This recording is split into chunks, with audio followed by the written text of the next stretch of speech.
Hello everyone, welcome to my YouTube channel वंशन lovers. तो कैसे हो आप सब। आज मैं आपके साथ वंशन हॉरर फैन फिक्शन जिसका नाम हॉन्टेड हाउस है, मैं नेक्स्ट पार्ट शेयर करने वाली हूँ। ये आज का इसका लास्ट पार्ट होगा। ओके, तो चलिए शुरू करते हैं। इससे जो पहले वाला पार्ट था उसमें हमने देखा था कि जो जियांग चेंग था उसकी वजह से ही वांग जी ने सुसाइड किया था, और अब वांग जी जो था वो विंग को हर्ट कर रहा था। वांग जी जियांग चेंग को देखता है और बोलता है, जियांग चेंग, अगर तुमने सच नहीं बताया तो मैं तुम्हारी लाइफ के सबसे प्रीसियस पर्सन को मार डालूंगा। इसे मैं तुमसे छीन लूँगा। अगर तुम ऐसा नहीं चाहते हो तो बताओ मुझे। जियांग चैंग कुछ भी नहीं बोलता तो फिर वांग जी वी जिंग को एक ग्लास विंडो पर फेंक के मार देता है, जिस वजह से वी जिंग नीचे गिर जाता है और उसके शरीर से ब्लड निकलने लगता है। जब सब लोग ये देखते हैं तो सच में वो पूरी तरह से कांपने लगते हैं। जियांग चैंग बोलता है, ठीक है मैं बताता हूँ, हाँ मैं ही था वो जिसने तुम्हारा प्रोजेक्ट चोरी किया था और प्रमोशन लिया था। प्लीज़ उसे हर्ट मत करो, मैं सब बताता हूँ तुम्हें। ये सुनते ही वांग जी तुरंत जल्दी से जियांग चैंग के सामने आ जाता है। जियांग यानली, मैडम यू और जियांग फेंगमियान तीनों ही जियांग चेंग को देखते हैं। वांग जी जियांग चेंग की पॉकेट से उसका फ़ोन निकालता है और फिर वो उसे अनलॉक करता है। वांग जी को जियांग चेंग की फ़ोन का पैटर्न पता था क्योंकि उसने जियांग चेंग को उसका फ़ोन ओपन करते हुए देख लिया था। वांग जी फिर जियांग चेंग के सोशल मीडिया अकाउंट पर लाइव जाता है और जियांग चेंग को देखता है और एक डीप और डार्क वॉइस के अंदर बोलता है, सबको बताओ, मतलब कि सबको। जियांग चेंग वांग जी को देखता है और बोलता है, मैं जियांग चेंग हूँ, मैं एक बहुत बड़ा बिजनेसमैन बनना चाहता था। मैं और लैन वांग जी दोनों एक ही ऑफिस के अंदर काम करते थे। लैन वांग जी बहुत ही ज़्यादा इंटेलिजेंट था, वो हर चीज़ को बहुत ही अच्छे से करता था और मैंने उसका प्रोजेक्ट चुरा लिया था। इसकी वजह से लैन वांग जी ने सुसाइड किया था। ये सुनने के बाद वांग जी फ़ोन को साइड रख देता है। तभी मैडम यू वांग जी पर चिल्लाते हुए बोलती हैं, वो बस एक प्रोजेक्ट था तो तुमने इसकी वजह से सुसाइड क्यों किया। वांग जी मैडम यू और उन सबको देखता है और बोलता है, बिकॉज मेरे अंकल को ब्रेन ट्यूमर था, उनकी सर्जरी करवाना बहुत ही ज़्यादा इम्पोर्टेंट था, क्योंकि जब मैं छोटा था तभी मैंने अपने मॉम डैड को खो दिया था। उसके बाद से मेरे अंकल ने ही मुझे और मेरे गा को बड़ा किया है, उन्होंने ही हमें पाला था। मेरे सिचैन गा एक नॉर्मल कंपनी के अंदर एम्प्लॉय हैं, हमारी ज़्यादा अच्छी कंडीशन नहीं थी। जब मैं बड़ा हुआ तब मैं अपने पैरों पर खड़ा होना चाहता था, अपना काम करना चाहता था, इसीलिए मैंने भी एक जॉब की एक कंपनी के अंदर। लेकिन मेरे बॉस मेरे काम से बहुत ही ज़्यादा हैप्पी थे, इसीलिए उन्होंने मेरा प्रमोशन कर दिया और उसके बाद मैं और जियांग चेंग फिर एक साथ काम करने लगे थे। मैंने और मेरे गा ने इस घर को किराए पर लिया था। हमें लगा कि हमारी ज़िंदगी एक नया मोड़ लेगी। मेरे अंकल के साथ हम लोग यहीं पर रहते थे, लेकिन एक दिन मेरे अंकल की तबीयत बहुत ज़्यादा ख़राब हो गई। जब हम उन्हें हॉस्पिटल लेके गए तब हमें पता चला कि उन्हें ब्रेन ट्यूमर है, उनकी सर्जरी करनी पड़ेगी। हमारे पास पैसे बहुत ही कम थे तो इसीलिए तो हमने बहुत सारा लोन लिया था, लेकिन फिर भी पैसे कम पड़े हमारे पास। और फिर मैंने एक प्रोजेक्ट तैयार किया। मेरे बॉस ने कहा कि अगर मैं इस प्रोजेक्ट पर मेहनत करूँगा और अच्छे से इस प्रोजेक्ट को करूँगा तो फिर वो मुझे और भी ज़्यादा प्रमोशन देंगे, जिसके बाद मेरी सैलरी भी डबल हो जाएगी और फिर हम मेरे अंकल की सर्जरी करवा सकते हैं। लेकिन जियांग चेंग ने मेरी उस प्रोजेक्ट को चुरा लिया। जियांग फेंगम्यान निराशा भरी आंखों से जियांग चेंग को देखते हैं। वांग जी फिर बोलता है आगे, मेरे पास पैसे नहीं थे, इसीलिए मैंने मेरे अंकल को खो दिया और उसके बाद फिर मैं कर्जे में डूब गया और मेरे पास कर्जों को चुकाने के लिए भी पैसे नहीं थे। मैंने मेरे बॉस को बताने की कोशिश की बहुत बार, मैंने उन्हें समझाया कि जियांग चेंग ने मेरा प्रोजेक्ट चुराया था, लेकिन जियांग चेंग ऑलरेडी मेरी बॉस की नज़रों के अंदर एक जेम था। उन्होंने बिल्कुल भी जियांग चेंग पर डाउट नहीं किया और उन्होंने मुझे डांटा, जिसके बाद मैंने सुसाइड कर लिया क्योंकि मेरे पास कोई और रास्ता नहीं था। मैंने यहाँ पर सुसाइड किया था। उसके बाद मेरी आत्मा इसी मेंशन के अंदर रह गई। मैं पिछले 2 सालों से इसी मेंशन के अंदर हूँ। मैंने कभी नहीं सोचा था कि तुम इस मेंशन के अंदर रहने के लिए आओगे, और फाइनली मुझे एक अपॉर्चुनिटी मिल ही गई और मैंने फाइनली डिसाइड किया कि तुमसे सच उगलवाऊंगा मैं, और फाइनली तुमने सबको सच बता ही दिया। जियांग फेंगम्यान जब ये सब सुनते हैं तब वो जियांग चेंग के कॉलर को पकड़ते हैं और उसे एक स्लैप लगाते हैं और बोलते हैं, तुम कैसे कर सकती हो ऐसा। मैंने कभी नहीं सोचा था कि तुम ऐसा करोगे। मैं हमेशा से सोचता था कि तुम एक पर्सन हो, लेकिन तुम नहीं हो। तुमने मुझे डिसरिस्पेक्ट किया है, तुमने मेरे सर को शर्म से झुका दिया। तुम एक चीटर हो, तुम पर्सन नहीं हो, तुम एक चीटर हो। तुमने हम सबको धोखा दिया है, सिर्फ वांगजी को ही नहीं दिया है। तुम सच में इतने घटिया काम कर सकते हो, ये मैंने कभी नहीं सोचा था जियांग चेंग। सच में तुम बहुत ही घटिया हरकत की है तुमने। ये बोलकर जियांग फेंग मियान जियांग चैंग पर चिल्लाते हैं और वहीं दूसरी तरफ यान ली बस चुपचाप साइलेंटली रो रही थी और वांग जी बस उन्हें चुपचाप देख रहा था। जियांग फेंग मियान को सच में बहुत ही ज़्यादा गिल्टी फील हो रहा था कि ये बेटा उनका कैसे हो सकता है। सभी लोग ऐसे ही खड़े हुए थे, तभी वी जिंग उन सबके सामने आकर खड़ा हो जाता है। जियांग यान ली विंग को देखती हैं। वी जिंग की बॉडी पर कोई भी स्कार नहीं था, उसकी बॉडी पर कोई निशान नहीं थे। जियांग यान ली जब ये देखती हैं तो बोलती हैं, हाइंग, ये तुम। तभी जियांग फेंग म्यान जियांग चैंग और मैडम यू तीनों ही जो है विंग को देखते हैं। वी जिंग बिल्कुल ऑल राइट था, उसे कुछ भी नहीं हुआ था।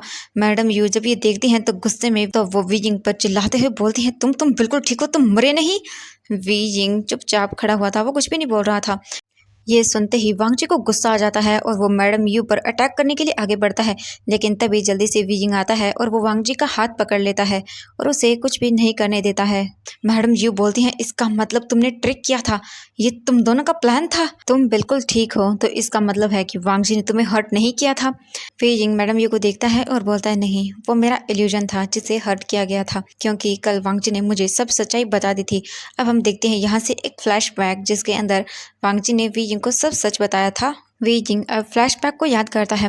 नाइट का टाइम था, वी जिंग बेड पर बैठा हुआ था और वो बिल्कुल चुपचाप था, क्योंकि पिछले 1 घंटे से उसे किसी के रोने की आवाज़ आ रही थी, लेकिन उसे ये नहीं पता कि ये आवाज़ आ कहाँ से रही है। फिर वी जिंग सोचता है कुछ और फिर वो धीरे से बोलता है, लहनसन। जैसे ही वी जिंग ये बोलता है तब अचानक से वो आवाज़ आना बंद हो जाती है और वी जिंग भी बिल्कुल साइलेंट हो जाता है। अब विंग को नहीं पता कि वो क्या बोले, लेकिन वी जिंग फिर भी हिम्मत करता है और फिर वो बोलता है, लहन वांग जी, तुम रो रहे हो। तभी अचानक से फील होता है वी जिंग को कि किसी ने उसे पीछे से हक किया है। ये वांगजी था। वांगजी अपने नोज को वी जिंग के चिक्स पर रब करता है। वी जिंग जब ये फील करता है तो वो बोलता है, लहनसन प्लीज़ नहीं। और फिर वांग जी भी वी जिंग को मतलब ज़्यादा पुश नहीं करता या उसे फोर्स नहीं करता। वांग जी फिर वी जिंग के सामने आ जाता है। वी जिंग देखता है वांग जी को। वी जिंग देख सकता था वांग जी के फेस को देखकर, वो समझ रहा था कि वांग जी सैड है। वी जिंग देखता है वांग जी को और बोलता है, लहनसन तुम सबको डरा क्यों रही हो, क्या हुआ है। वांग जी वी जिंग के आइज में देखता है और बोलता है, क्या तुम मेरी हेल्प करोगे। मैं मैं तुम पर ट्रस्ट करता हूँ। मैं पिछले 1 महीने से तुम्हारे साथ इस रूम में रह रहा हूँ और मैं अच्छे से जानता हूँ कि तुम ही मुझे समझ सकते हो। तुम बिल्कुल प्योर हो और इनोसेंट हो, प्लीज़ मेरी हेल्प करो। वी जिंग जब ये सुनता है तो वो वांग जी को देखकर बोलता है, ये तुम क्या बोल रही हो।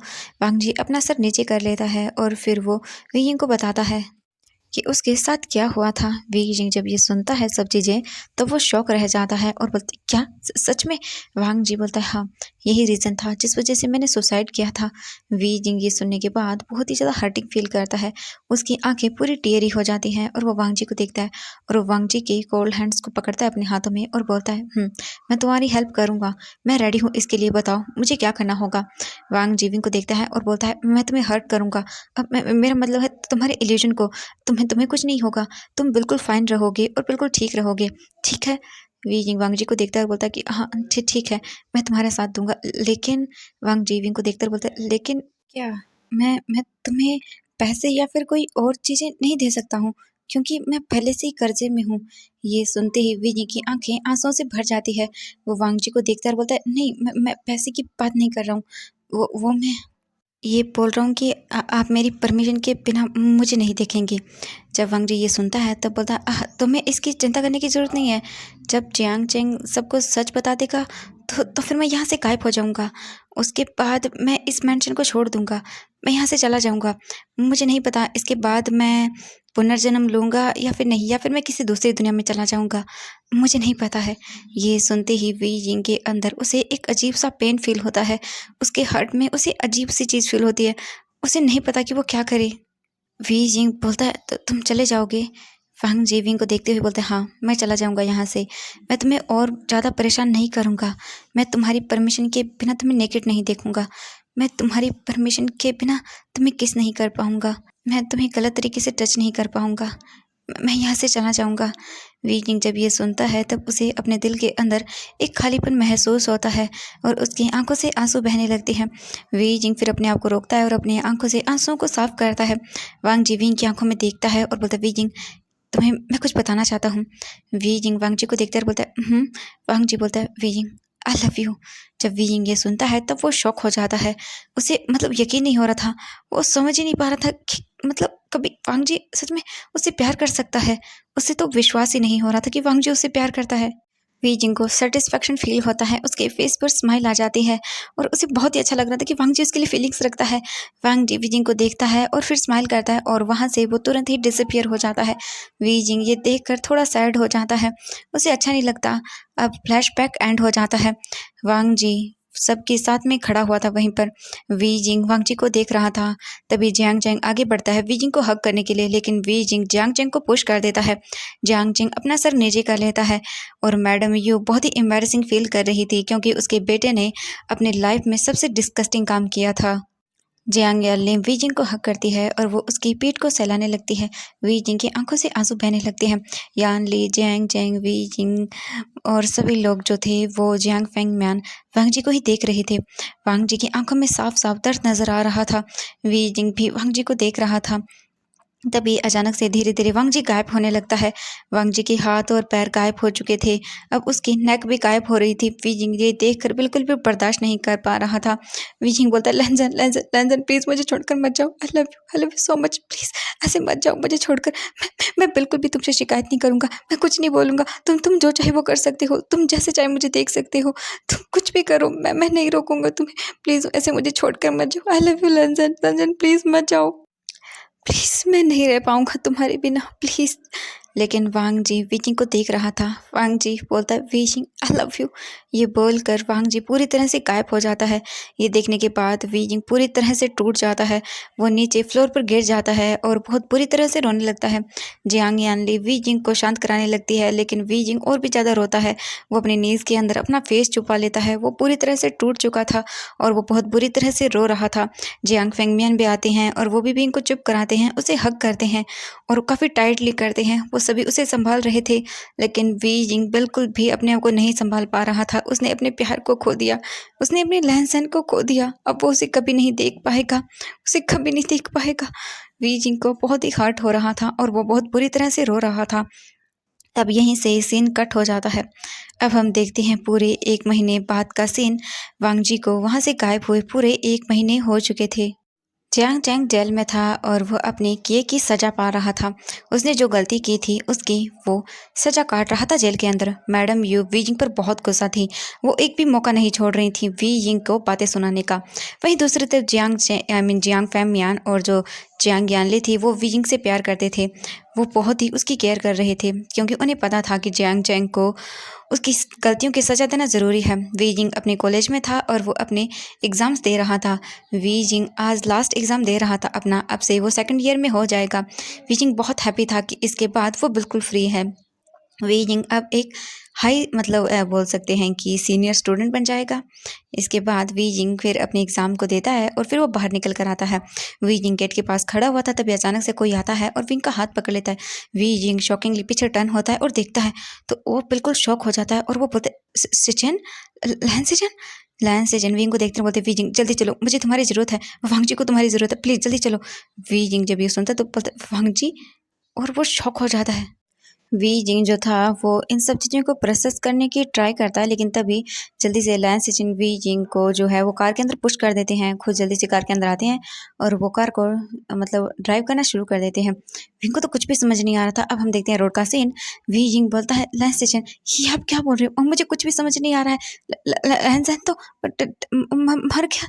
इससे पहले कि वो पूरा बोल पाता लैन सिचिन बोलते वी जिंग नहीं, बिल्कुल नहीं, वो जिंदा है। वी जिंग सुनता है और बोलता है क्या, वो वांग जी जिंदा है। वी जिंग बहुत ज़्यादा इमोशनल हो जाता है और उसकी आंखों से आंसू आने लगते हैं। वी जिंग रोते हुए बोलते क्या वो जिंदा है, इसका मतलब उसने रीबर्थ लिया है। ये बोलकर वी जिंग और भी ज़्यादा रोने लगता है क्योंकि वी जिंग सोच रहा था वांग जी ने रीबर्थ लिया तो इसका मतलब है कि वो अभी बचा होगा। उन दोनों की एज में 20 साल का गैप होगा, ये सोचकर ही वी जिंग रो रहा था। लैन सेंचुरी बोलते हैं वी जिंग बकवास करना बंद करो, कुछ नहीं है, मैं तुम्हें बताता हूँ। वी जिंग देखता है लैन सिचन की ओर तो लैन सिचन स्माइल कर रहे थे। वी जिंग बोलता है मुझे मुझे लैन सिचन से मिलना है, लेकिन आप कैसे जानते हैं कि वांग जी मुझे जानता है। लैन सिचन बोलते हैं वी जिंग वांग जी ने मुझे खुद बताया था और वो बहुत ही ज़्यादा ज़िद्दी है। उसने मुझे बताया था कि वो तुमसे प्यार करता है और तुम भी उससे प्यार करते हो, और जब से वो उठा है वो तुमसे मिलने की ज़िद कर रहा था। सच में बहुत ही स्टबर्न है वो। मैंने उसे रोकने की कोशिश की, लेकिन उसने कहा कि वो नहीं मानेगा और वो खुद ही तुमसे मिलने के लिए आने वाला था। मैंने बहुत मुश्किल से रोका है उसे। अगर मैं तुम्हें उसके सामने नहीं ले जाऊँगा तो वो खुद चलने की कोशिश करेगा और उसे हर्ट होगा।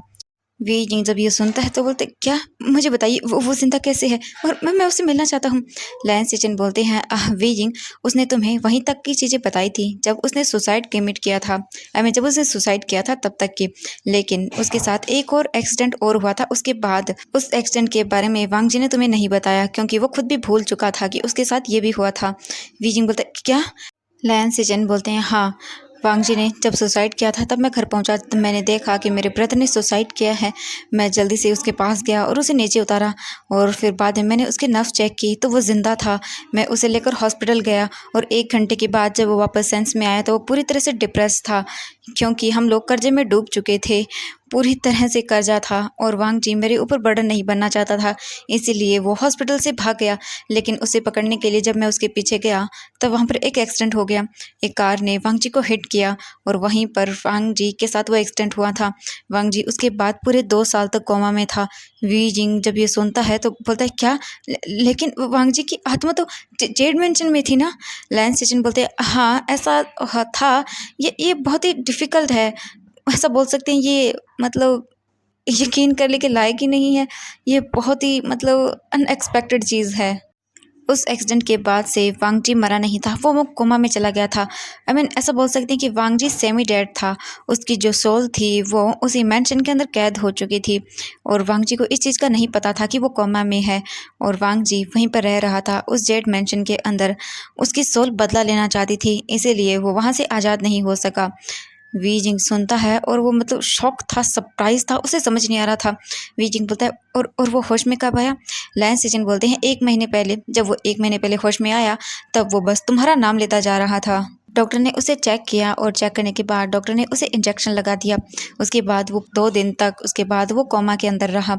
बाद में 2 दिन के बाद मैं उसके चेयर के पास ही बैठा हुआ था, तब वो होश में आया और उसने उठने की कोशिश की। मैंने उसे अच्छे से संभाला और फिर उसके बाद उसने मुझे सब बताया कि जेड मेंशन के अंदर क्या हुआ था, और सच में मैं बहुत ही ज़्यादा शॉक था। उसके बाद मैं उसका ख्याल रखने लगा, लेकिन वांग जी स्टबनली हर वक्त उठने की कोशिश करता था। उसके पैर जो थे वो टेम्पररी पैरालाइज हो चुके थे, लेकिन फिर भी वो स्टबनली डेली उठना का ट्राई करता था और वो बेड से गिर जाता था। उसके पैरों में उसे मामूली चोटें आई थी। मैं उसे रोकने की कोशिश करता था और उसे मैंने बोला भी कि जब तुम ठीक हो जाओगे तब मैं विनी को घर लेकर आऊँगा, लेकिन वांग जी मेरे इस ओपिनियन से बिल्कुल भी हैप्पी नहीं था। वो स्टबनली डेली तुमसे मिलने की डिमांड करता था। मैंने उसे मना किया था, लेकिन आज मॉर्निंग को उसने उठने की कोशिश की और वो सीढ़ियों से नीचे गिर गया और फिर से उसे चोट लग गई। मैंने फिर सोच लिया था, मुझे पता चल गया था कि सिर्फ तुम ही उसकी मेडिसिन हो, तो इसीलिए मैं तुम्हारे पास आ गया। वीजिंग वीजिंग ये सुनकर बहुत ही इमोशनल हो जाता है। वीजिंग वांग जी को याद करता है और उसका नाम लेते हुए बोलता है, लैंसन, और फिर वो सभी चीज़ें याद करने लगता है। उसके माइंड के अंदर सिर्फ वांग जी ही घूम रहा था। अब हम देखते हैं वांग जी का घर। वांग जी अपने रूम के अंदर था और वो डेस्परेटली डोर को ही देखता जा रहा था। तभी अचानक से लैंस सिचन आते हैं और वो डोर को ओपन करते हैं। वीजिंग भागते हुए जल्दी से आता है और वो वांग जी के सामने खड़ा हो जाता है। लैंस सिचन उन दोनों को देखते हैं और फिर वो उन दोनों को बिल्कुल भी डिस्टर्ब या फिर बॉदर नहीं करना चाहते थे, इसीलिए वो चुपचाप वहाँ से चले जाते हैं। उन दोनों को रूम के अंदर अकेला छोड़कर वो सीधे किचन में आते हैं लंच बनाने के लिए। वीजिंग जल्दी से जाता है भाग और वो जल्दी से वांग जी को हक कर लेता है। वांग जी भी वीजिंग को टाइटली हक कर लेता है। वी जिंग की आंखों से आंसू आने लगते हैं। वी जिंग जल्दी से वांग जी के फोरहेड पर किस करता है और वांग जी की ओर देखता है। वांग जी और विंग दोनों ही एक दूसरे की आंखों में देख रहे थे। वांग जी वी जिंग के चिक से उसके आंसुओं को वाइप करता है और बोलता है, वी जिंग रो मत। वांग जी फिर वी जिंग के लिप्स पर उसे एक सॉफ्ट किस करता है। वांग जी और वी जिंग दोनों फिर काफ़ी देर तक एक दूसरे को किस करते हैं और फिर दोनों एक दूसरे से दूर होते हैं। वांग जी उठने का ट्राई करता है तो वी जिंग उसे वापस से व्हील चेयर पर पुश कर देता है और बोलता है, नहीं, तुम बिल्कुल भी नहीं उठोगे। तुम तब चलोगे जब तुम बिल्कुल चलने के लायक होगे, ठीक है? अभी तुम नहीं चल सकते हो, ठीक है? वांग जी जब ये सुनता है तब वो अपने सिर को हाँ में हिलाता है और फिर वो स्माइल करता है। लायन से चैन वांग जी और विंग को देख रही थी किचन से और उनके फेस पर स्माइल थी क्योंकि वो अच्छे से जानते हैं वी जिंग ही वो एक ऐसा पर्सन है जो कि हमारे वांग जी को कंट्रोल कर सकता है, इसीलिए वो बिल्कुल भी कुछ भी नहीं बोलते हैं। लायन से चैन स्माइल थे। इसके बाद वी जिंग और वांग जी एक दूसरे के साथ अपना टाइम स्पेंड करते हैं। फिर स्पेंड करने के बाद अपना टाइम लाइन से चनाते हैं मतलब डाइनिंग एरिया की ओर और फिर वो खाना लेकर आते हैं अपने साथ। वी जिंग लाइन से चैन और वांग जी बैठकर एक साथ अपना खाना खाते हैं। खाना खा लेने के बाद वांग जी विंग की ओर देखते हैं, बोलता है वी जिंग तुम्हारा एग्जाम कैसा था। वी जिंग वांग जी को देखता है एक्साइटेड होकर और बोलता है तुम्हें पता था मेरे एग्जाम है। वांग जी बोलता है हाँ मुझे पता था पिछले 1 महीने से। ये सुनकर वी जिंग स्माइल करता है। तभी लाइन से चैन बोलते हैं वी जिंग क्या तुम हमारे साथ रहोगे। वी जिंग बोलते हैं क्या आपके साथ। बीजिंग फिर अपने मन में सोचता है अपनी शिजे और अपने अंकल के बारे में। तभी वांग जी बहुत ही रिक्वेस्ट करते हुए बोलता है बीजिंग प्लीज़। बीजिंग बोलता है लेकिन मेरी शिजे और मेरे अंकल। तभी लैन सिजन बोलते हैं वांग जी आई एम वीजिंग तुम उनसे कभी भी मिलने उनके साथ पास जा सकते हो। वीजिंग बोलता लेकिन। तभी वांग जी बोलता है वीजिंग मैं जानता हूँ कि तुम्हारी शिजे और तुम्हारे जो अंकल हैं वो अच्छे हैं, लेकिन वीजिंग क्या तुम सच में अभी उनके साथ रहना चाहते हो, क्योंकि तुम्हारी आंटी जो है वो बिल्कुल भी अच्छी नहीं है। मैं जानता हूँ कि इन दिनों में उन्होंने तुम्हें बहुत ही ज़्यादा टॉर्चर किया होगा और वो ऐसी ही हैं। वी जिंग बोलता है नहीं ऐसी नहीं है। वी जिंग जब ये बोलता है तो वांग जी बोलता है वी जिंग मैं अच्छे से जानता हूँ वो कैसी हैं, मैं अच्छे से समझ गया हूँ उन्हें उनके बिहेवियर को। तो तुम झूठ मत बोलो मुझसे वी जिंग, अगर तुम गए तो मैं अपने आप को हर्ट करूँगा। मैं जानता हूँ मैं सेल्फिश हूँ लेकिन मैं तुम्हें जाने नहीं दे सकता हूँ वी जिंग। मैं तुमसे बहुत प्यार करता हूँ वी जिंग, अगर तुमने मुझसे प्यार किया है तो तुम नहीं जाओगे और मैं तुम्हें जाने भी नहीं दूंगा, और अगर तुमने मुझसे प्यार नहीं किया है तो तुम यहाँ से जा सकते हो वी जिंग। मैं तुम्हें नहीं रोकूंगा। मैं तुमसे बहुत प्यार करता हूँ वीजिंग और मैं तुम्हें जाने नहीं दे सकता हूँ। वीजिंग जब ये सुनता है तब वो वांग जी के सर पर बैट करता है, उसके सर पर हिट करता है और बोलता है तुम भी ना ठीक है इतने स्टबन मत बनो, मैं यहीं पर रहूँगा तुम्हारे साथ, लेकिन मुझे मेरे अंकल और मेरी शीजी को इन्फॉर्म करना होगा। वांग जी ये सुनकर स्माइल करता है। लायन से चैन बोलते हैं ठीक है वीजिंग तो तुम अपना टाइम लो। वीजिंग बोलता है हाँ। इसके बाद अब दोपहर का टाइम हो चुका था। वांग जी और वीजिंग जो थे वो दोनों पूरे जो लैंड मैंशन था उनका घर था उसके चारों तरफ घूमते हैं देखते हैं और फिर वीजिंग वांग जी को उसके रूम के अंदर लेकर आता है। वांग जी धीरे से व्हील चेयर से उठता है और वो धीरे धीरे करके बैठ जाता है और वो बेड पर जाकर बैठ जाता है। वीजिंग भी वांग जी के पास आता है और बैठ जाता है। वांग जी वीजिंग दोनों एक दूसरे का हाथ पकड़ते हैं। वीजिंग वांग जी को देखता है और बोलता है लैंसन क्या मैं तुमसे कुछ पूछ सकता हूँ। वीजिंग वांग जी को देखता है और बोलता है हाँ बोलो। वीजिंग बोलता है क्या तुम अभी भी कर्जे में हो। वांग जी ये सुनने के बाद बिल्कुल साइलेंट था, वो कुछ भी नहीं बोलता। वी जिंग बोलता है हम सॉरी मुझे माफ़ कर देना। वांग जी कुछ नहीं बोलता, वो स्माइल करता है और वो वी जिंग के लिप्स पर उसे किस करता है। ये किस बहुत ही सॉफ्ट था, कामिंग था और बहुत ही ज़्यादा अग्रेसिव भी था। वो दोनों एक दूसरे को पैशनेटली किस करते हैं बहुत देर तक। फिर वो दोनों एक दूसरे से अलग होते हैं। वांग जी बोलता है नहीं, मेरे ब्रदर ने मेरी एक्सीडेंट के बाद से सब चीज़ें संभाल ली थी। मेरे ब्रदर के काम की वजह से उनका प्रमोशन हो गया था और 1 साल के अंदर ही मेरे ब्रदर ने जितना भी हम पर कर्जा था उन सभी को चुका दिया था और नाउ अब सब कुछ ठीक है। वी जिंग सुनता है और वो स्माइल करता है। इसके बाद वांग जी भी स्माइल करता है और वो विंग के लिप्स और उसे एक सॉफ्ट किस करता है। वांग जी विंग को देख रहा था और वी जिंग वांग जी को। वी जिंग बोलता है लैंसन I love you and miss you. Wei Jing के ये बोलने के बाद वांग जी बोलता है Wei Jing I miss you too. तुम्हें पता है जब मैं अपने होश में आया तो मैं ईगरली तुमसे मिलना चाहता था, मैं तुमसे तुम्हें देखना चाहता था, तुमसे बात करना चाहता था। वांग जी ये सब बोल रहा था बहुत ही हैप्पीली, वी जिंग सुन रहा था। इसके बाद वो दोनों एक दूसरे को देखकर स्माइल करते हैं और एक दूसरे को टाइटली हग करते हैं। विंग बोलता है आई लव यू, वांग जी बोलता है I love you too. And यहीं पर हमारा ये प्यारा सा शॉर्ट सा हॉरर रोमांटिक एफ खत्म हो जाता है। आई होप कि आपको ये फैन फिक्शन पसंद आया तो प्लीज़ लाइक कर दीजिएगा और वीडियो को बहुत ही ज़्यादा शेयर भी कर दीजिएगा अपने फ्रेंड्स के साथ। Bye bye everyone.